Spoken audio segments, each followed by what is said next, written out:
Estamos de volta com Pode Chegar. Já estou aqui conversando com a doutora oncologista Alessandra Morelli.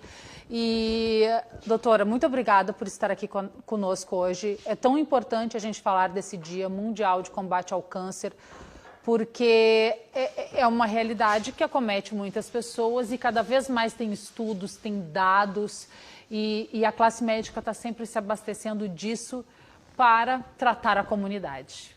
Exatamente. Muito obrigada, Cris, por esse espaço. Realmente hoje é um dia importante de conscientização, de prevenção e de tratamento precoce do câncer. E a gente precisa informar as pessoas o que se pode fazer para que se evite ou que se faça o diagnóstico mais precoce. O diagnóstico precoce ainda é o grande trunfo na vitória de qualquer tipo de câncer, doutora? Sem dúvida. Nós temos alguns pilares que compreendem, logicamente, alguns hábitos de vida que a gente já tem conhecimento que melhoram, que reduzem o risco de câncer, como controle do peso, atividade física, não fumar.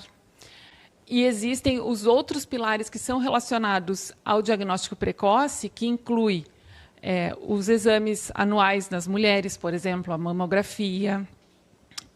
Relacionado aos homens, o diagnóstico precoce do câncer de próstata.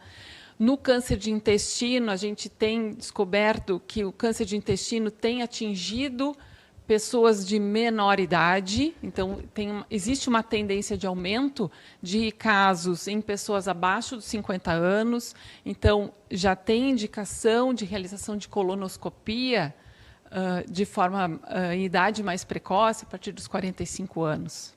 Doutora, o câncer, ele tem uma predisposição hereditária, isso é verdade mesmo? A predisposição hereditária no câncer acontece em 10% dos casos. Então, ainda é a minoria dos diagnósticos são relacionados à hereditariedade. O que é muito importante, apesar de ser um volume menor de casos relacionados à questão familiar, é importante que a gente identifique esses casos, que eles não nos passem despercebidos. Porque a partir do momento em que nós fazemos o diagnóstico de uma síndrome familiar relacionada ao câncer, nós conseguimos bloquear o surgimento ou, pelo menos, diagnosticar precocemente com mais eficácia nas gerações futuras daquela família. Uhum. É aquilo, né, doutora? A gente tem que estar sempre atento à nossa saúde. Sim. Né?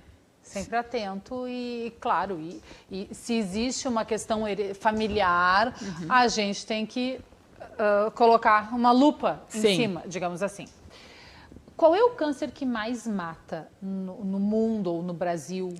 O câncer de pulmão ainda é o câncer que tem maiores taxas de mortalidade. Tanto no Brasil quanto no mundo. Sim. E é intimamente ligado ao tabagismo, doutora? Sem dúvida nenhuma. Lógico que existem existe um aumento de casos de pessoas que não fumam nos últimos anos, relacionado muito provavelmente a questões ambientais. A poluição ambiental, já existem trabalhos que mostram essa relação. Meu Deus. Mas não há dúvida que o tabagismo é um grande causador não só de câncer de pulmão, mas de outras neoplasias também. De câncer de bexiga, câncer de estômago, esôfago. O tabagismo. Isso. Olha isso. Gente, doutora, eu entrevisto muitos médicos aqui que se dispõem a vir aqui elucidar a comunidade. Isso é muito fantástico. A classe médica está sempre disposta a elucidar a comunidade. E não existe ninguém que sentou aqui e não falou de sobrepeso, sedentarismo e tabagismo, que são 3 fatores que precisam ser combatidos. Fala-se muito no politicamente correto, na aceitação. Isso é outra coisa. A gente está falando de saúde pública. Sim. E o sobrepeso é um fator que coloca em risco a nossa saúde. Não tem como fugir disso. Sim, exatamente. É uma questão de hábito. Então, a atividade física ela é hoje uma prescrição como um remédio no nosso consultório. É uma prescrição como um remédio. E tem um outro dado interessantíssimo, falando também nessa questão de evitar o câncer, que é a questão da vacinação para o HPV. Então, vocês sabem que o câncer de colo de útero, ele é diretamente relacionado a uma infecção por um vírus, o papilomavírus humano, e hoje existe uma vacina que pode evitar o câncer de colo de útero simplesmente através da realização, até o Ministério da Saúde mudou o esquema de vacinação, basta uma dose da vacina de crianças de 9 a 14 anos. Então, é importante que a gente possa divulgar isso também. Muito. Vou dar um exemplo.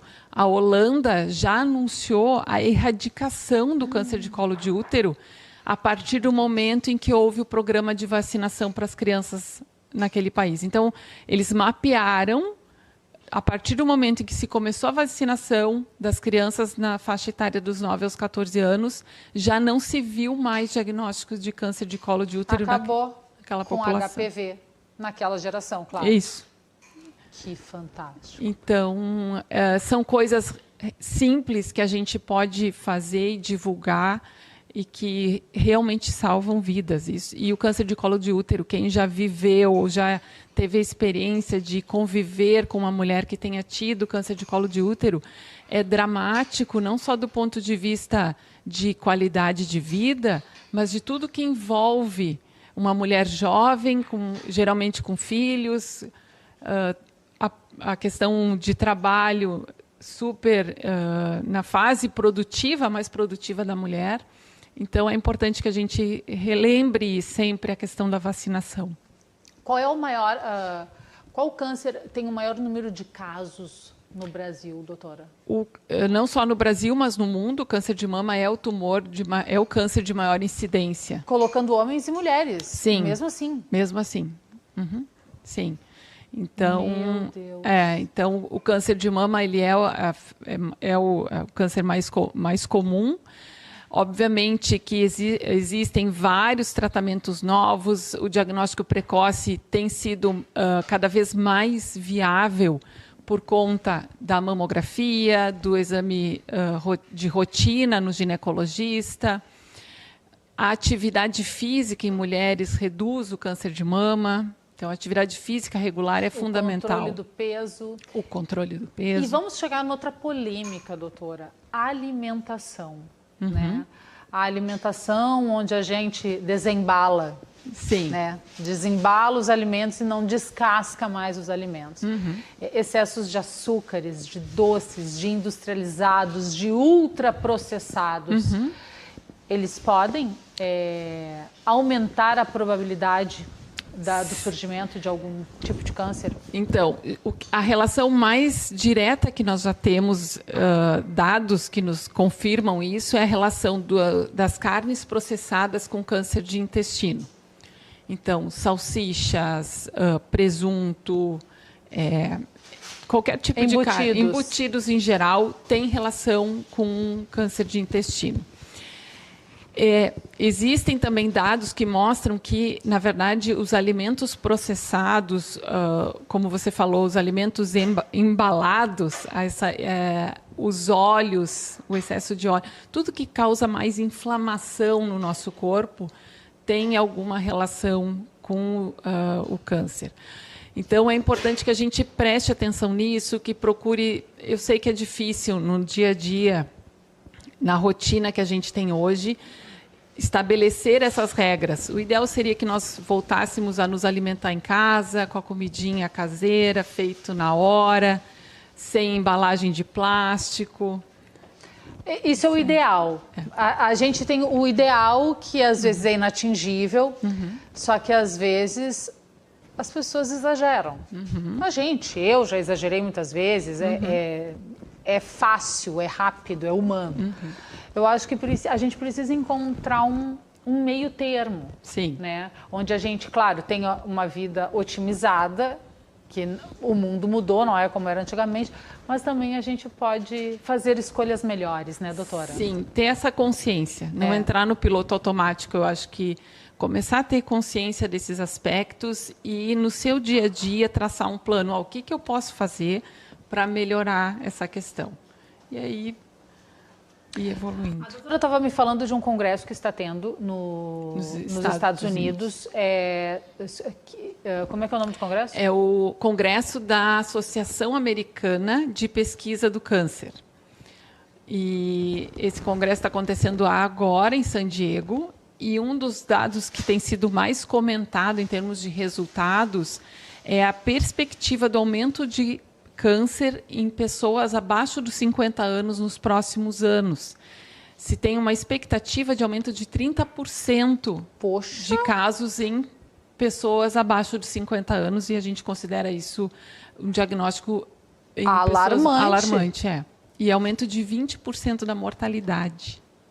Então, aí tem um estudo que foi apresentado nesse congresso que identificou que as pessoas mais jovens, elas estão envelhecendo as suas células de forma mais precoce. Então, é um paradigma, porque a população tende a viver mais, nós temos o envelhecimento geral da população. Mais longevos. Porém, as células envelhecendo mais precocemente. Isso foi medido através de vários testes no sangue, identificando algumas substâncias que caracterizam o envelhecimento celular. Então, e aí o que vem causando esse envelhecimento celular? A ideia é que realmente o nosso estilo de vida está nos envelhecendo mais.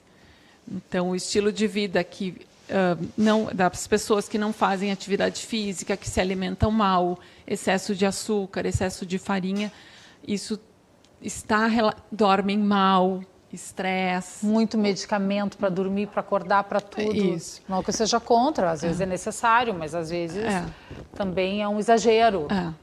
Então, esse é um dos dados mais impressionantes desse congresso, e eu acho que agora a comunidade científica vai se debruçar sobre esses resultados. Impressionante, impressionante. Doutora Alessandra, muito obrigada por estar aqui conosco, falando nesse dia tão importante que a gente precisa falar, que é dia 8 de abril, que é Dia Mundial de Combate ao Câncer. Cuidem-se, previnam-se. Fiquem atentos a tudo.